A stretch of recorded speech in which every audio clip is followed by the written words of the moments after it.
భల్లా ఉదయం అల్పాహారానికి రాలేదు, ఇప్పుడు మంత్రివర్గ సమావేశానికి రాలేదు. ఏమైంది భల్లా? ఏం లేదమ్మా, రావాలనిపించలేదు. ఏం జరిగిందో నాకు తెలుసు రాజమాత. ఏం జరిగింది? వాస్తు దోషం. వాస్తు దోషమా? అవునమ్మా, ఈశాన్యంలో కొత్తగా బరువొచ్చి పడింది. చూపించమంటారా? ఎక్కడి ఏమంటున్నారు మీరు? భల్లా నేను చెప్తున్నాను కదా, చూపించండి.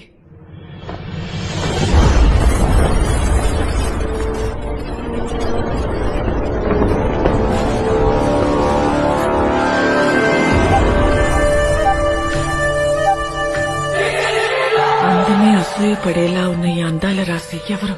ఈమె కుంతల దేశపు యువరాణి, పేరు దేవసేన. ఓ చిత్రకారుడి వద్ద ఈ చిత్రపటాన్ని చూసిన దగ్గర నుంచి ఈశాన్యంలో బరువు పెరిగిపోయింది.